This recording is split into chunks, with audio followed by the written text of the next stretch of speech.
Hello and welcome to our group's presentation of narrative theory, written by Claudia Alvarez, Dustin Kinsley, Stacey Andrews, and Tiffany Calloway. Please enjoy. A brief history of narrative theory. So the authors of the text suggest narratives have been displayed through artwork, artifacts, literature, theatrical productions, and music gathered over millions of years. Stories are used to instill values and communicate life lessons in younger generations across all cultures. Narrative therapy was developed by White and Epstein during the 1980s, with the key concept being externalization, as discussed in a later slide. Narrative theorists are interested in what connections people make and how one's cultural lens is portrayed through the art of storytelling. Some key concepts of narrative theory include multi-storied, which is the idea that one's experiences may have multiple interpretations of the same event depending on one's cultural context. Appraisal is connecting meaning or interpretation to one's experiences as evidence through storytelling. And narrative therapy is the art of translating narratives or stories to communicate one's life's experiences and the meanings attached to these experiences. Social workers listen to the narratives clients tell in order to understand the client's perspective and to help alter their stories in a positive light. Other key concepts include social construction, which are the ideas a society or group of people form, fostering certain beliefs. These beliefs are then circulated, usually by people holding positions of power throughout the community where they might be validated or discarded. Externalization is the concept that one's problem is a battle outside of oneself instead of within. This is an important concept for therapists working with someone struggling with an eating disorder to help them fight against that disorder. And then dominant narrative refers to the ideas and messages composed and communicated throughout society. Narrative theory, according to Langer and Lees, is a therapeutic practice grounded in the theoretical assumption of narrative theory. According to Herman, narrative is often treated as a representation of a linked sequence of events, but we subsume that a traditional viewpoint under a broader conception of narrative as itself and event, more specifically, a multidimensional purpose of communication from a teller to an audience.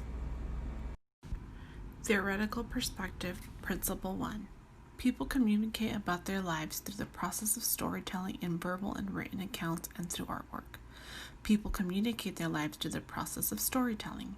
Storytelling can include verbal and written description, also expressed through artwork such as music, painting, and sculptures, provides additional information going beyond a simple answer to a question. Principle 2. The process of sharing a story allows the storytellers to attach meaning to their experience. Important because through the process we attach meaning to the experience of our lives. Meaning is how we understand the experiences of our lives. Appraisal is activity of attaching meaning or interpretation to an experience, and process often occurs through the activity of storytelling. Principle 3.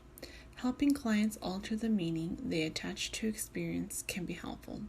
The process of making meaning develops throughout the storytelling process.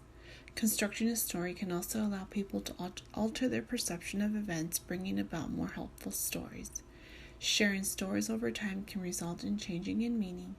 A social worker may observe clients from negative to positive appraisals, helping clients express their experiences through storytelling and foster more help. Interpretation of stories can create opportunities for intervention.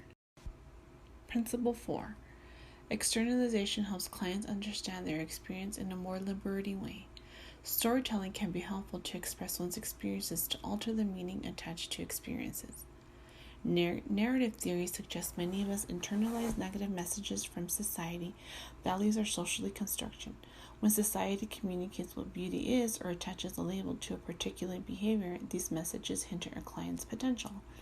Deconstructing hindering messages that are internalized by a client, social workers can help clients perceive themselves and their situations in a positive light. Narrative theory is unique in its ability to gather information from clients that provides a deeper, fuller understanding of their interpretations of their experiences. This allows for it to be used in many areas at the micro, meso, and macro levels of social work. In this theory, the client is the expert. According to Langer and Leitz, developing a relationship that is human, conscious of professional power and socio-political positions, and empowering to the client is essential. Narrative theory can be used in many practice settings with many cultures and communities. It is culturally competent by honoring the client as the person and listens to their worldview and expertise of their lived experiences. At the macro level, California's Each Mind Matters campaign aimed to reduce the stigma of mental health and seeking treatment in various communities by changing the narrative and working with members of those communities. At the meso level of social work, a local organization in my community has worked with children of African descent to change the narrative of their believed history and culture, to mitigate the effects of socioeconomic status, media portrayals, and stereotypes, and reduce future mental health issues like depression and anxiety. They've showed them through this program that Black people did not begin as slaves and were and are inventors, educators, and such with vast knowledge and are very brilliant. These children's confidence and self-image has increased immensely. At the micro level, older adult populations at residential care facilities can benefit from narrative theory by being able to tell their life story. Using a reminiscent style approach can encourage a positive effect and can engage older people who might be resistant to the idea of mental health treatment care. Practitioners and residents at these facilities can develop co-constructed plans of care that acknowledge the importance of the life experience of the older adult. Narrative theory has many strengths. It is adaptive to a diverse range of clientele. Relying on the client's skills and sense of purpose, narrative theory is tailored to the individual's personal experiences. This approach recognizes and incorporates the client's race, ethnic background, age, preferred gender, and personal interests. Because narrative theory creates a personalized storyline, it naturally includes client and environment knowledge. These knowledge-based interactions of client and their environment help to form evidence of meso and macro barriers. Inclusivity of micro, meso, and macro practices help to shed light and recognize patterns of social injustice and barriers for minority groups.